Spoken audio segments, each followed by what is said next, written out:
More than half a century ago, Dr. Alfred Tomatis was confronted with the most curious case of his 50-year career as an otolaryngologist. A renowned opera singer had mysteriously lost his ability to hit certain notes even though those notes were well within his vocal range. He had been to other ear, nose, and throat specialists, all of whom thought it was a vocal problem. Dr. Tomatis thought otherwise.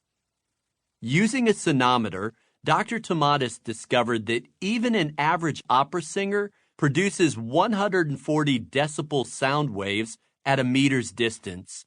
That's slightly louder than a military jet taking off from an aircraft carrier. And the sound is even louder inside one's skull. That discovery led to a diagnosis.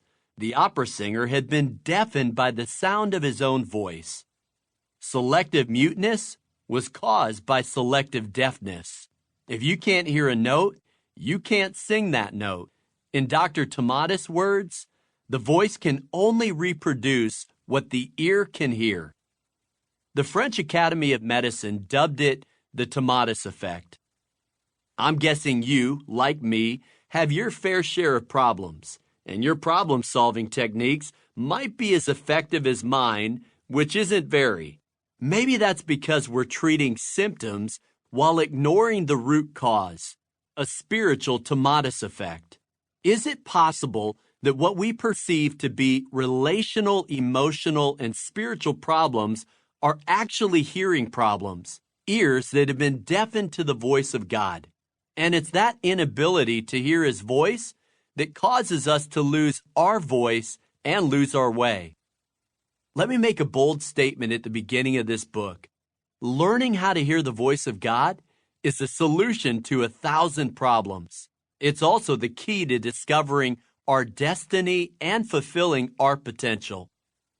His voice is love. His voice is power. His voice is healing. His voice is wisdom. His voice is joy. If your life is off-key, maybe it's because you've been deafened by the negative self-talk that doesn't let God get a word in edgewise. Maybe you've listened to the voice of criticism so long, you can't believe anything else about yourself.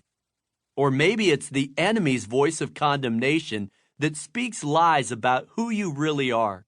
If you don't silence those competing voices, they'll eventually deafen you. You won't be able to sing God's song because you won't be able to hear His voice. Is God's voice the loudest voice in your life? That's the question. If the answer is no, that's the problem. We live in a culture where everyone wants to have his or her voice heard, but has so little to say. And that's because we do so little listening, especially to God. The best way to get people to listen to us is for us to listen to God. Why? Because we'll have something to say that is worth hearing. Ultimately, all of us need to find our voice. And by voice, I mean the unique message God wants to speak through our lives. But finding our voice starts with hearing His voice.